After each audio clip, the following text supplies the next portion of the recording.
और वो कब कहाँ जाएंगे, किसको भरोसे में लेंगे, किसको पॉकेट में रखेंगे, किसको पॉकेट से निकालेंगे, ये हम नहीं जानते हैं। और बीजेपी की नियति रही है कि यूज एंड थ्रो का फॉर्मूला उनके पास रहता है। उनका आशीर्वाद मिलेगा तो जरूर चुनाव जीतेंगे हम और लड़ाई लड़ेंगे।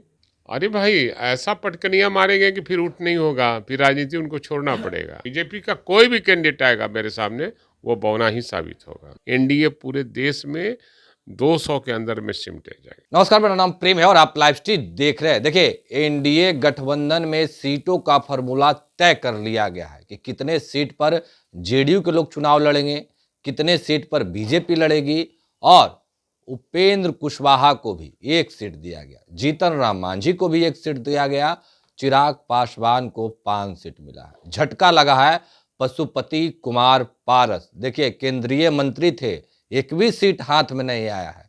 बात करने के साथ आरजेडी के कद्दावर नेता हैं, विधायक हैं भाई वीरेंद्र। बीजेपी ने क्या इंसाफ किया पशुपति पारस के साथ?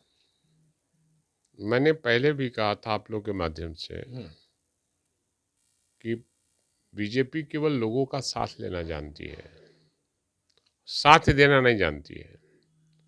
और पशुपति कुमार पारस जी को के साथ जिस तरह से उन्होंने व्यवहार किया है, देश की जनता इंतजार कर रही है।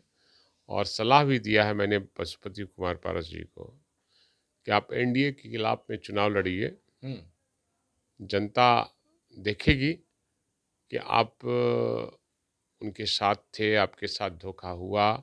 और हमेशा बीजेपी लोगों के साथ, जब देश की जनता के साथ धोखा कर रही है, बेरोजगारों के साथ धोखा कर रही है, किसानों के साथ धोखा कर रही है और अपने वादे को जुमला साबित करती है, तो कहीं ना कहीं ये लगता है कि जनता इस बार, चूँकि बिहार है ये, और बिहार से चिंगारी जब निकलती है तो देश में फैलता है। चाहे 1942 का मामला हो, देश के अंग्रेजों भारत छोड़ो का नारा बिहार से ही लगा था, और बिहार में 1974 में आपातकाल के खिलाफ में आदरणीय लालू प्रसाद यादव जी ने बिगुल फूका था। और जेपी साहब को उन्होंने कहा था कि सर आप इसका नेतृत्व आप कीजिए, और संपूर्ण क्रांति का नारा देकर देश में परिवर्तन हुआ था। तो फिर एक बार बिहार से लोगों ने अंगड़ा लिया, हमारे नेता तेजस्वी प्रसाद यादव, लालू यादव और महागठबंधन के नेताओं ने अंगड़ाई ली है, और बिहार की जनता भी अंगड़ाई ली है।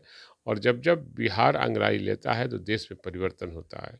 इस बार भी परिवर्तन होगा। बीजेपी वाले जो भी कर ले, इनका जुमला इस बार पकड़े जाएंगे, मजिस्ट्रेट चेकिंग में पकड़े जाएंगे। नहीं, पशुपति पारस किस तरीके से प्रधानमंत्री नरेंद्र मोदी को साथ दे रहे थे और कह रहे थे कि जब तक जीवित रहेंगे तब तक हम प्रधानमंत्री नरेंद्र मोदी के साथ ही रहेंगे, पर उनको झटका दे देना। 5 नहीं, सांसद थे। सवाल है कथनी और करनी में सामंजस्य हर आदमी को नहीं रहता है। और आप जिससे बात कर रहे हैं, कथनी और करनी दोनों में सामंजस्य रहता है। तो हम समझते हैं कि बहुत ज़्यादा बोलना भी नहीं चाहिए, और बहुत ज़्यादा धोखा भी नहीं किसी को देना चाहिए। तो जो लोग धोखा देता है वो धोखा खाते हैं कहीं भी। इसलिए कभी भी राजनीति में, चाहे व्यक्तिगत रूप से, किसी भी व्यक्ति को धोखा नहीं देना चाहिए। और जिसने जन्म देता है, माँ बाप को लोग आजकल धोखा दे रहे हैं, तो पार्टी होती है। क्या लगता है, चिराग पासवान पे भरोसा जताया है बीजेपी के लोग, एनडीए के लोग? जताया है वो जाने, वो एनडीए का मामला है, वो एनडीए का पार्ट है।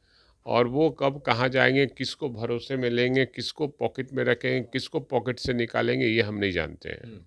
लेकिन बीजेपी की नियति रही है कि यूज एंड थ्रो का फॉर्मूला उनके पास रहता है। तो यूज एंड थ्रो का काम करते रहते हैं। नीतीश कुमार भी उसी गठबंधन में, चिराग पासवान भी उसी में, बीच में आप लोगों ने देखा हो? नहीं, हमारा जो गठबंधन है वो मजबूत महागठबंधन है। एनडीए की बात करें, नीतीश कुमार और चिराग पासवान। देखिए, हाँ, तो ठीक है, आने वाला समय बताएगा कौन कहाँ है, कैसे है। वोटर तय करती है ना, वोटर नेता आप तय नहीं करता, वोटर तय करती है कि किसकी सरकार बननी चाहिए, किसकी सरकार नहीं बननी। भाई वीरेंद्र जी, बिहार में मंत्रिमंडल विस्तार होता है और बीजेपी का कहा जा रहा है कि ये खेमा नाराज है। 5-7 विधायक आपस में ही बैठक कर रहे हैं, नेता चुन लिए हैं। क्या लगता है, बीजेपी के अंदर नाराजगी है? डेमोक्रेसी आदमी को, माने डेमोक्रेसी तो होना चाहिए दल के भीतर में। और हमको लगता है कि वो डिक्टेटरशिप बीजेपी वाले कर रहे हैं कि जो ऊपर का आला कमान का आदेश आता है और अपनी रणनीति तय करते हैं, उसको विधायकों को मानने की ज़रूरत है। उनको पता होना चाहिए कि उसमें और ऐसे ऐसे विधायक हैं जो समाजवादी विचारधारा के लोग हैं, जो बीजेपी किसी मजबूरी में चले गए हैं। वो कभी किसी का मानने वाले हैं क्या? वो कहीं ना कहीं विद्रोह करेंगे। और बीजेपी जिस तरह से खेल खेल रही है, बिहार की जनता भी उनके धोखा देगी और नेता भी उनके धोखा देंगे। कह रहे हैं कि जब सरकार बचाना हो तो विधायक साथ दे, मंत्री बनाना हो तो एमएलसी को मंत्री बना रहे हैं। अब तो क्या बोल रहे हैं नहीं बोल रहे हैं ये तो हमारा, अच्छा, लोकसभा के चुनाव हैं, भाई वीरेंद्र को आशीर्वाद मिल गए? ये तो आशीर्वाद देना आदरणीय लालू प्रसाद यादव जी का है और सिंबल देना आदरणीय तेजस्वी प्रसाद यादव जी को है।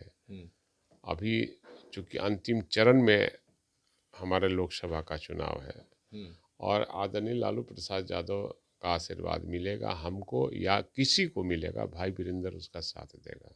नहीं, भाई वीरेंद्र के साथ लालू यादव आते हैं, मीसा भारती आते हैं, तेज प्रताप यादव, तमाम जो परिवार के लोग हैं वो आते हैं। बंद कमरे में बात होती है, कयास काफी कुछ लग रहे हैं। भाई वीरेंद्र को आशीर्वाद मिल गया, अब लोकसभा चुनाव लड़ने जा रहे हैं।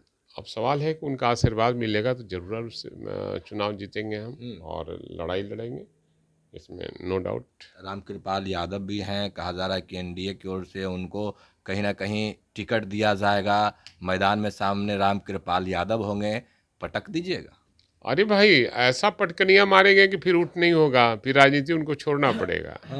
हाँ, ये तो निश्चित रूप से बीजेपी का कोई भी कैंडिडेट आएगा मेरे सामने, वो बौना ही साबित होगा। मतलब कि ये मैं कहा नहीं, बौना ही साबित होगा, बस इतना ही जान लीजिए। दावा ठोक रहे हैं, काहे कि बीजेपी कह रही है कि फाइनल मान लीजिए रामकृपाल को मिलने वाला है अरे टिकट। कोई भी आवे, मैंने कहा कि कोई भी व्यक्ति आवे, भाई वीरेंद्र के सामने वो बौना ही साबित होगा।